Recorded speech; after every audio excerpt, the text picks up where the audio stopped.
Here we go. Happy Labor Day. This Skip Bayless show is about to be a labor of love, and it's brought to you by FanDuel, America's #1 sports book. Let me tell you why I truly believe the Dallas Cowboys will be better without Micah Parsons, as Jerry Jones said the other night. I truly believe the Dallas Cowboys will be a more unified and focused team without Micah Parsons. And allow me then to tell you why I truly believe the Dallas Cowboys will upset the reigning champions this Thursday night in Philadelphia. I have said this for 2 long years, that Micah Parsons had become a liability against the run. I still have nightmares of him just backpedaling. I don't want to do this. No, leave me out of this. I don't do runs. And that was Jerry Jones' main message about why he traded Micah. They're just not good enough with Micah against the run, especially in big games and especially in bigger playoff games. So last year, speaking of the Eagles, with Micah on the field, the Eagles ran for 187 yards and won 34-6 at Jerry World. Then the Eagles ran for 179 yards in a 41-7 wipeout in Philly. Remember those? And by the way, do I need to bring back up that at Jerry World early last season with Micah in the lineup, he did play 13 of 17 games, but with Micah in the lineup and healthy, New Orleans came in, a bad New Orleans team, now arguably the worst team in the league, but last year, New Orleans ran for 190 yards at Jerry World. It was 35-16 at halftime. Then came Baltimore running for 274 yards just again and again and again at Micah. This at Jerry World, and they were up 28-6 going to the fourth quarter.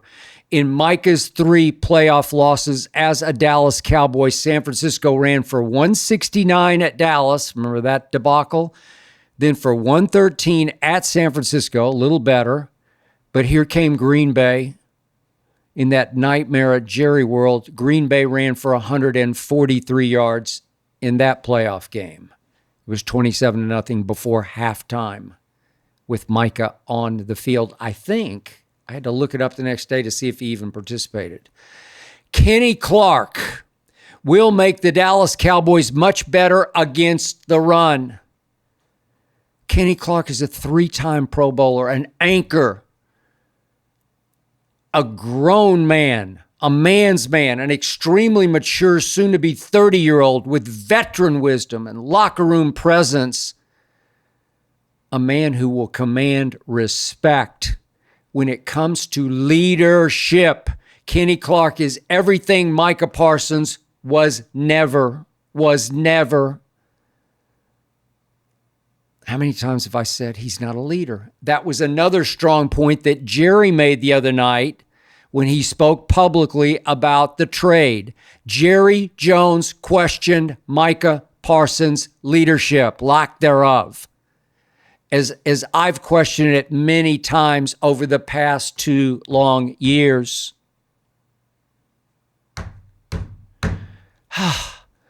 But even better than that, guess who else questioned Micah Parsons' focus and commitment?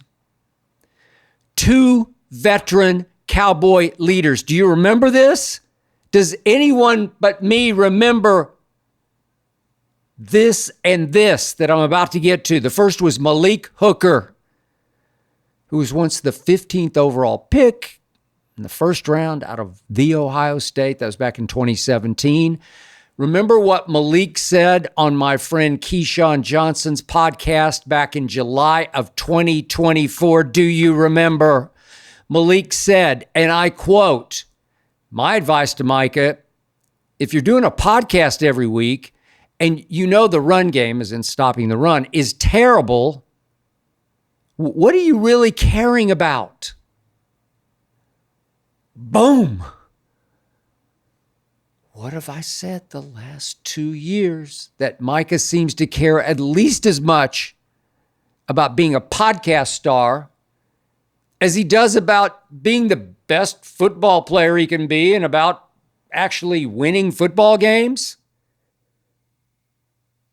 Now, remember what happened when DeMarcus Lawrence signed with Seattle back in March. DLAW, now 33 in his 12th season, was the closest thing to a leader in the Cowboys locker room, but he was able to only play the first 4 games last year because he hurt his foot and was gone for the rest of the year. But remember what DLAW said in his first interview in Seattle. Please remember this.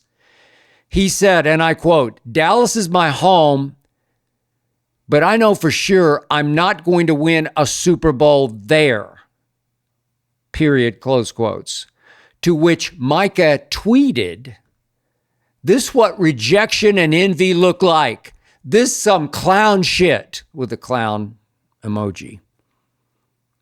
And DLAW tweeted back at Micah, and I quote, "Calling me a clown won't change the fact that I told the truth. Maybe if you spent less time tweeting and more time winning, I wouldn't have left." Kaboom!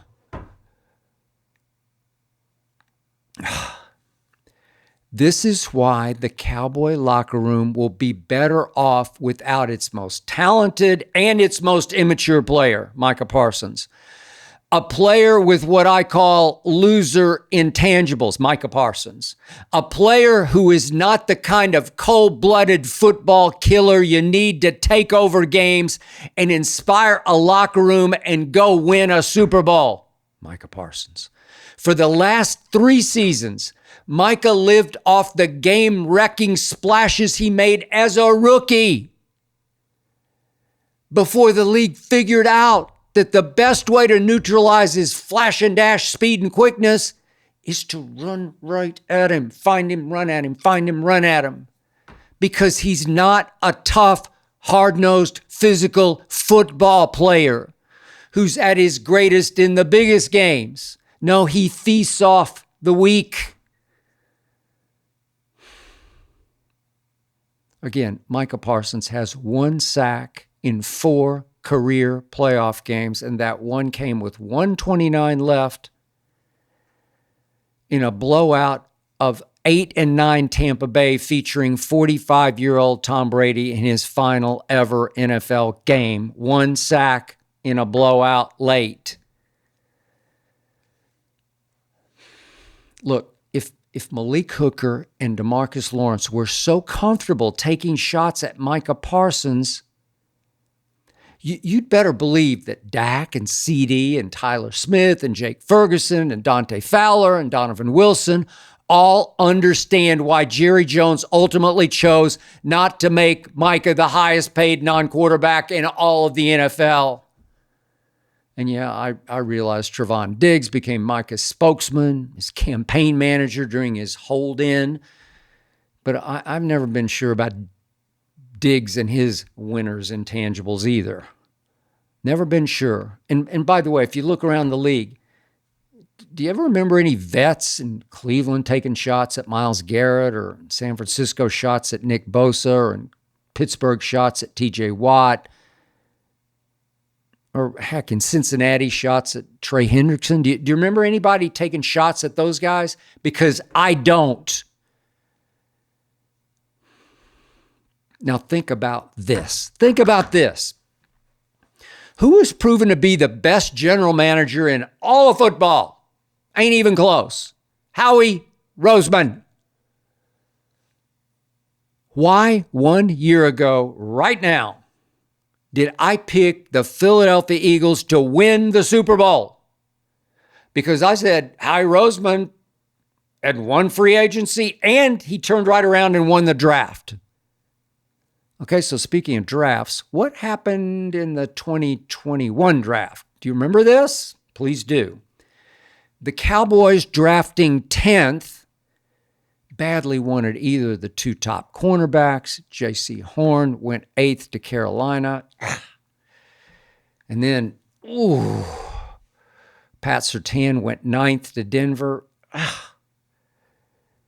That's when Howie Roseman called and offered Jerry Jones a 3rd-round pick to move up just 2 spots. Howie assured Jerry he wanted Devontae Smith, a receiver, obviously. But Jerry should have stopped and wondered why Howie Roseman didn't want the pass rusher from Penn State who ran a 4.39 40 and who grew up in Harrisburg, Pennsylvania, only, hour and 45 minutes from Philly? Howie didn't want Micah Parsons. Interesting. Everybody knew the Bears at 11 needed a quarterback. They were sitting on Justin Fields. So there was Micah Parsons left at 12 for Jerry Jones. And why did he fall that far? Word I heard at that moment was that Micah Parsons was extremely immature and could be difficult to coach.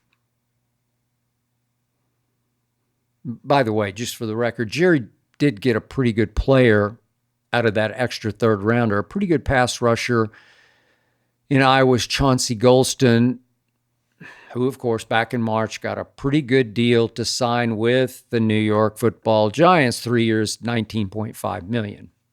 Way to go. Good luck in New York. They can rush the passer. Whew. So, bottom line, Malik Hooker and DeMarcus Lawrence and Howie Roseman all expressed reservations, showed you reservations, voiced reservations about Micah Parsons, but not the Packers. Even though against the Packers in that playoff nightmare game at Jerry World, Micah had the worst stats of his career, a complete no-show. Go watch the tape. Well, not much to watch. Again, next day I couldn't even remember that he played. I guess the Green Bay Packers bought into the kind of hype only America's team can generate. And of course, because I thought Jerry was so fond of Micah, like a great grandson to Jerry, I frankly never imagined Jerry would actually pull the trigger on a trade. So I begged Jerry to at least light a new fire under Micah by forcing him to play out the final year of his rookie deal. Then hit him with the franchise tag twice if you had to, depending on how he was responding. But I thought what Dak Prescott said Sunday was very interesting and enlightening and significant. Dak Prescott, who was forced to play under a franchise tag, thanks to Jerry, said that making Micah play without a new deal was not a good idea. This is what Dak said Sunday. That would have been a lot more of a headache and a distraction than getting a solution to it. A solution as in gone, out of here. Dak also said that he thought it, quote, got personal on their end, unquote, meaning on Micah's end. So it sure sounded like the Cowboys quarterback was on Jerry's side, and they're not all that close. But in this case, he was on Jerry's side and endorsing the decision to get rid of Micah. And what did DeMarcus Lawrence say when asked about the Micah trade to Green Bay just the other day? I quote DeMarcus Lawrence, "It doesn't surprise me not one bit." Whew. DLAW knew. No leadership, losers intangibles, no football killer, podcast is the priority. Whew. Now, before I proceed to Thursday night's prediction, FanDuel's getting you ready for the NFL season. It is upon us with an offer you won't want to miss. Now, new customers can bet just $5 and get $300 in bonus bets if you win. That's a pretty good deal. That's right. Pick a bet $5. If it wins, you'll unlock $300 in bonus bets to use all across the app. You can build parlays. You can bet player props. You can ride the live lines. Whatever your style, FanDuel has you covered. The NFL season starts Thursday night in Philadelphia. The only question is, are you ready to play? Visit FanDuel.com/SKIP to download the FanDuel app today and get started. Just use my last name, SKIP/SKIP. Thank you. So I loved what happened to the odds when Micah was traded. The Cowboys went from 50-1 to win the Super Bowl to 60-1. They fell all the way to 19th overall in odds, tied with the Steelers and the Seahawks, while the Packers' odds rose to 6th best, rose from 22-1 all the way up to 13-1, all because of Micah Parsons. Yesterday, I read where Mike Clay, the analyst on ESPN.com, predicted the Cowboys will allow the most points in the NFL this season. The most points will be allowed by the Cowboy defense. And I loved that prediction because now the NFL thinks the Dallas Cowboys will be terrible. And of course, Thursday night's point spread has risen from 7 to 7.5, and I don't doubt it'll close at 8 or 8.5. It's banner-raising night in Philly, and the world will tune in to see that idiotic old coot Jerry Jones get further humiliated on national TV.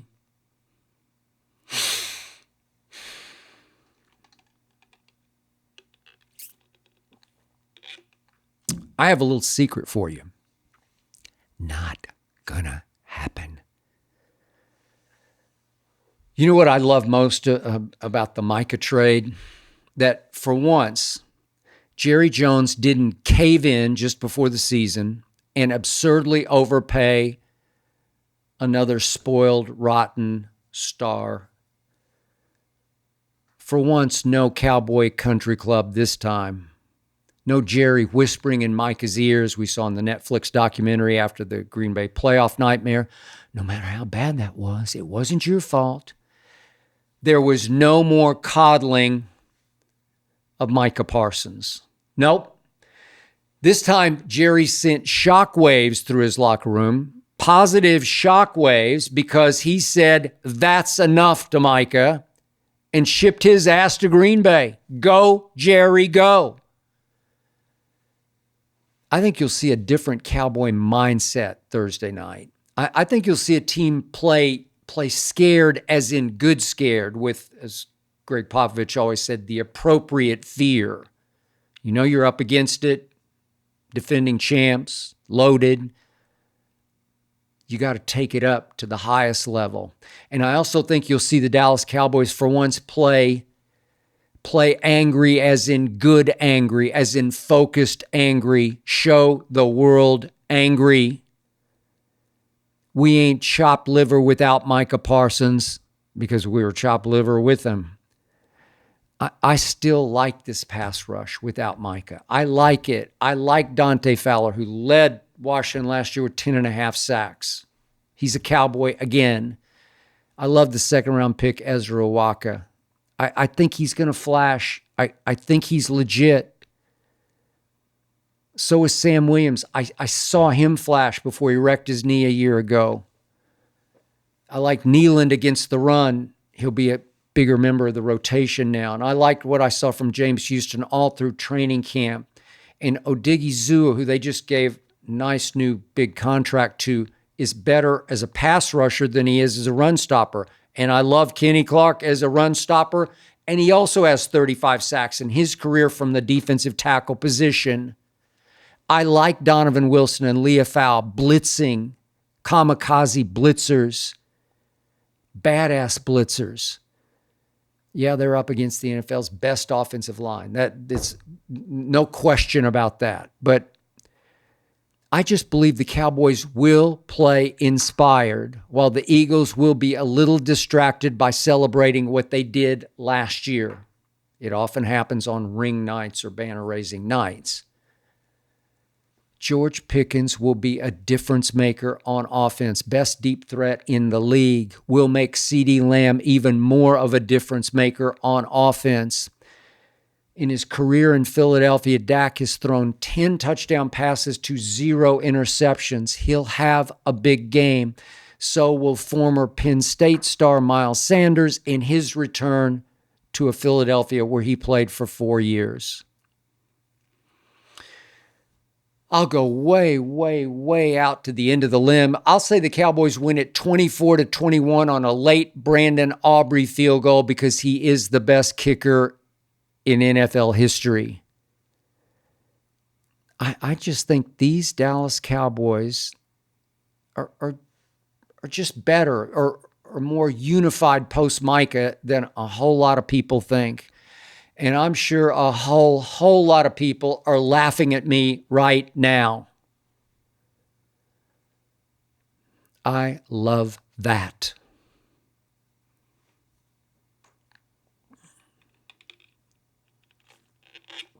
Here's a highly debatable question for you. Worst Dallas trade, Micah or Luca? My answer, I loved them both for very different reasons. Obviously, Micah doesn't belong in the same conversation with Luca, who obviously he did get the Mavs to the NBA Finals. But as I've said many times, Luca is flawed because he doesn't play much defense and because he shoots and misses way too many threes and because he never got in shape through his 8 seasons in Dallas.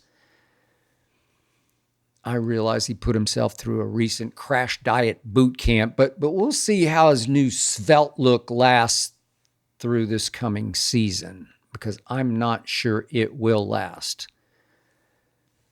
And for Luca, the Mavs got back one of the best shot blocking defenders on the planet, and Anthony Davis, who when healthy, I know sometimes he's not, but he can be healthy for long stretches.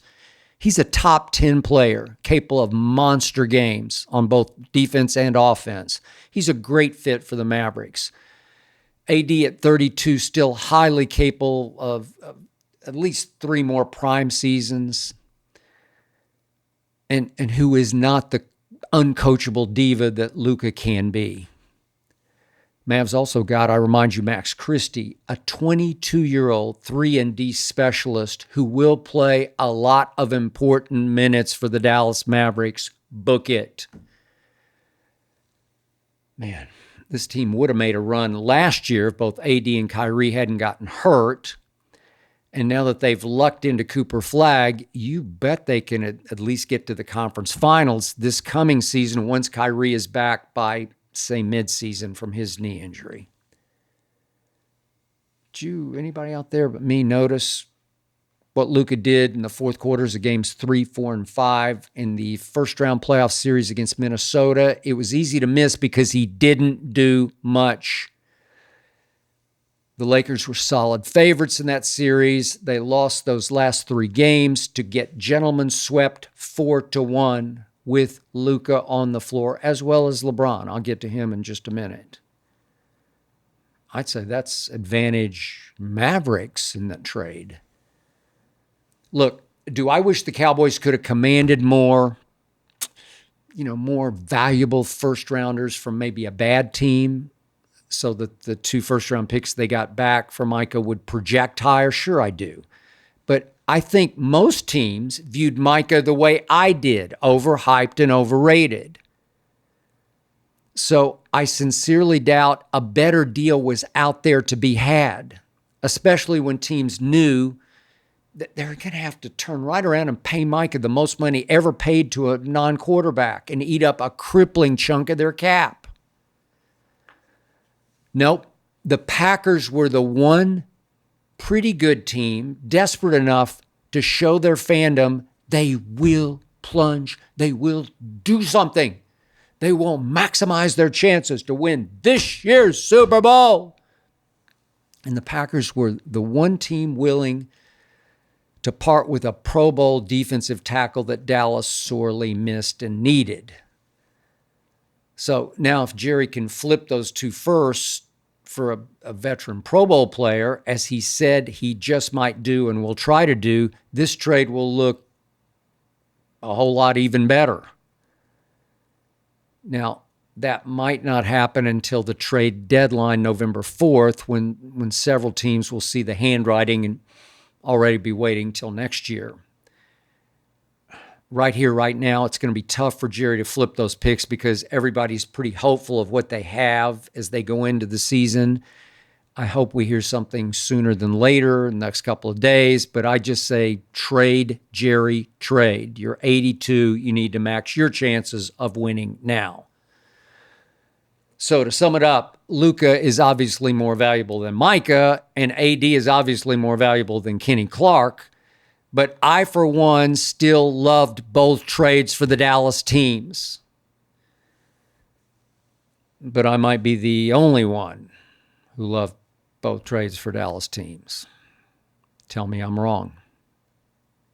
I'm not. Okay. Please allow me to fanboy out here for just a minute about why I am more excited than 100 mascots about this college football season. That's because the two teams I root for have the two most exciting quarterbacks in all of college football, and it ain't even close. Now, unfortunately, both these quarterbacks play in the Southeastern Conference, but at least these two will give me hope going into every football Saturday. Hope, huge hope. And trust me, these two will make defensive coordinators just out there stare at the ceiling when they should be sleeping on Friday nights. So, in case you don't know, I was born in Oklahoma City into an extended family that lived and died Oklahoma Sooners football. It's just in my blood. I was born into it. Can't help it. Now I have a quarterback for my Oklahoma Sooners who's even more electrifying than Baker or Kyler or Caleb were at OU.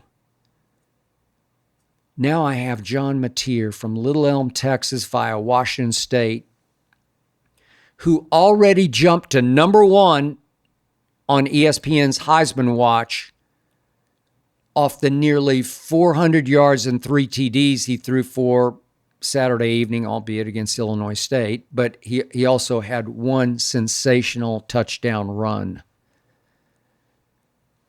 Trust me on this. John Mateer has guts. He has moxie. He has wheels. He has a whip of an arm, even though it gets a little sidearm. John Mateer can make defenders miss in the pocket. He can make a miss in the open field. He can spin and slip through pass rushers. He can outrun linebackers and DBs to the pylon.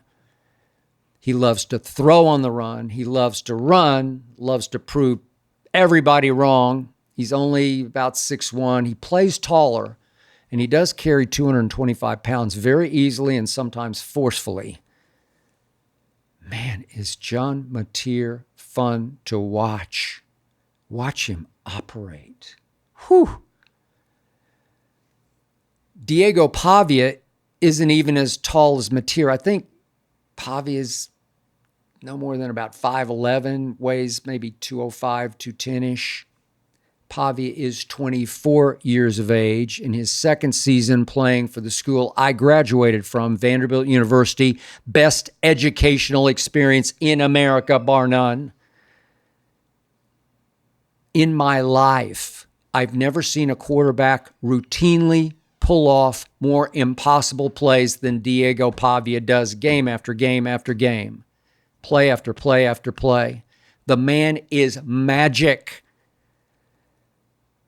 Last year, I learned to like him most and trust him most on 3rd and 8. He's Tebow-esque in that he's not a great thrower, but he just wills the ball through defenders' hands for huge completions. And if he doesn't throw for a first down on 3rd and long, he just runs for it. It's like he shape-shifts through walls of defenders. I don't get it. I don't know how he does it. They just can't get a hold of him.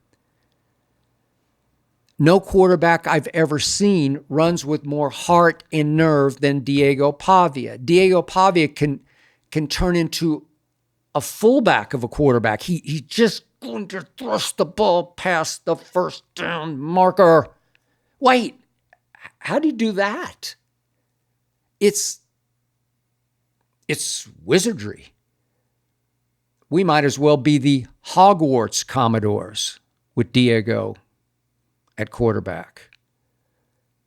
Last season, Diego Pavia beat Alabama and Virginia Tech in Nashville at home, and he nearly beat Texas in Nashville. And last year, Diego Pavia won at Auburn and at Kentucky and very nearly won at Missouri. It took 2 overtimes to lose that game. This year's schedule is much tougher. But Diego Pavia went to court and won the right to come back for 1 more year so he can scare the hell out of all these teams again. Every Saturday morning, I will jump out of bed with the hope that either Mateer or Pavia will beat LSU or Texas or South Carolina or Ole Miss or Tennessee or what's left of Bama. If nothing else, watching these games will be wildly entertaining for me.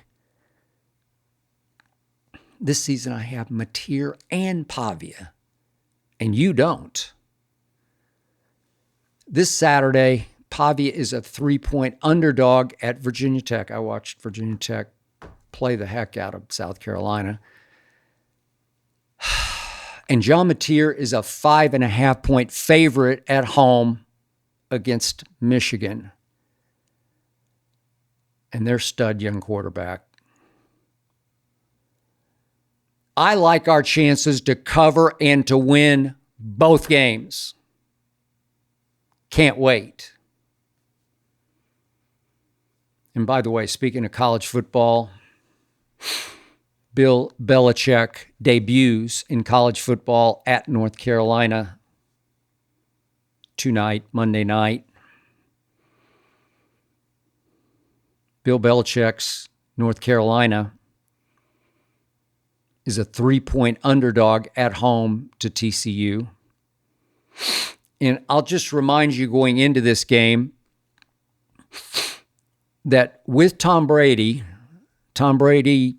as his quarterback, Bill Belichick went 249-75 and won 6 Super Bowls. 249-75. Without Tom Brady as a head coach in the National Football League, Bill Belichick went 83-104. 104 losses. And once he and his owner, Robert Kraft, pushed Tom Brady out the back door,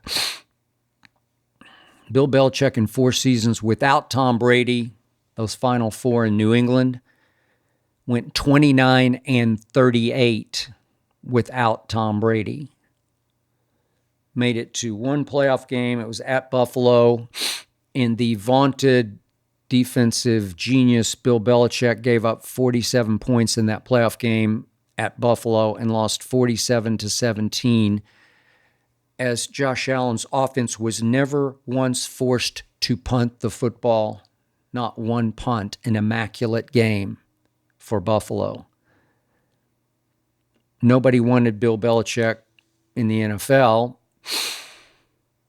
So at age 73, he winds up at North Carolina, where he brought in, because of the portal, 70 new players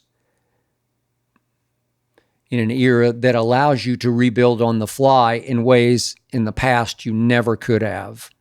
So he has a chance just because the system is now the wild, wild west, open for business is everybody, every year.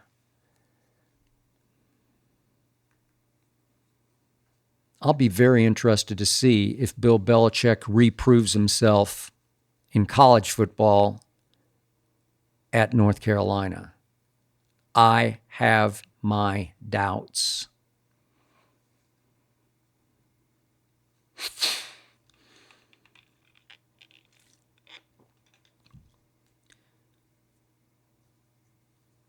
Now for a quick thought about the National Football League kicking off. The best thought I can express to you. The development that has made me the happiest. 16 black quarterbacks will start in the National Football League on opening week and weekend. 16 out of 32 teams will start black quarterbacks.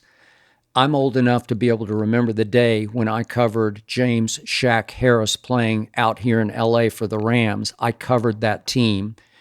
I feared that James Harris would be the first and last black quarterback ever to start for a National Football League team, because that seemed to be the prevailing good old boy mentality in the National Football League. And now there are 16, and from what I saw of South Carolina's Lenoris Sellers against Virginia Tech, he will clearly be the 17th, because he'll soon be starting in the National Football League, maybe as the first overall pick. That's how impressive he was and is. Just as unimpressive were Arch Manning on Saturday and Cade Klubnik on Saturday, the two quarterbacks projected to be number one overall picks. I didn't like what I saw from either Arch or Cade Klubnik. I did not see the poise and command and accuracy required to be a franchise quarterback and certainly a number one overall pick you can trust in the National Football League. I did not like what I saw from either. And it made me think of a quarterback who's now third string in Cleveland for the Browns, a young man named Shedeur, as in Sanders. I'll go on record. Shedeur will be a better starting quarterback in the National Football League than Arch or Cade Klubnik will be if Shedeur ever gets the opportunity to be a starting quarterback. I said Shedeur should have been the first overall pick in last year's draft, this past draft. And somehow he fell all the way to the 5th round and is now stuck at third string for, along with New Orleans, one of the two worst teams in the National Football League, when he should at least be starting for the Cleveland Browns. If only he were starting this Sunday against Joe Burrow at Cleveland in their opener, the Cleveland Browns would have a better chance, because Shedeur has it.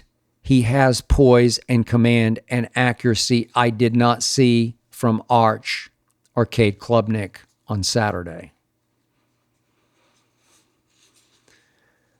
Okay. I conclude with why I again feel very sorry for LeBron James. I just read in The Athletic that Jeannie Buss and Rob Pelinka and Linda and Kurt Rambis and the Lakers director of player performance and health all flew all the way to Poland to show their support for Luca playing in the Eurobasket tournament. What? Man, was that cold. That was just openly taunting LeBron. That was all but dancing on LeBron's NBA grave. Rob Pelinka even referred to Luca as the face of the franchise. Whew, that's funny. LeBron is still the face of the league. Still the most beloved player in all of basketball. Most beloved and popular player in all of basketball is LeBron James, but obviously the Lakers brass has made it clear as broken glass that the Lakers brass did not want LeBron to opt in for his, $52.5 million this coming season with the Lakers. Obviously, they wanted him to take his talents elsewhere on the free agent market. And obviously, Jeannie and Rob were not pleased with LeBron's brazen social media posts of him, as you remember, working out in the Cavs facility. Uh-oh. And then at the Clippers facility out here in L.A. Oh. No. Jeannie and Rob just rolled their eyes at LeBron and his billions of followers, and they said, okay, watch this. And they flew all the way to Poland to show their support for Luca playing in a tournament that most NBA fans don't carefully, closely follow. I mean, that was just cold. That was just in your face, LeBron James. I mean, LeBron is still the all-time leading NBA scorer ever. And now he's been forced to enter into a Cold War with the management of the team he still plays for. The team I think he's loved playing for the most of all the teams he's played for. I think he feels like he was born to be a Laker and to retire a Laker out here in Hollywood. But somehow, I don't think LeBron will be allowed to stay in games as long as he wants next season. No more of these take himself in, take himself out. No more 35 minutes a night. Now LeBron's good friend JJ Redick will have to say, no, sorry, Bron, you have to sit. Jeannie and Rob ordered it. So I can't help feeling sorry for LeBron James. He's finally lost all of his leverage. If he does want to play another season or even two more seasons after this one, it obviously will have to be as something other than a Los Angeles Laker. Whew, never thought I'd see the day. That's it for this episode. Thanks to Tyler Korn for producing, to Ernestine for overseeing, and to Hazel for approving.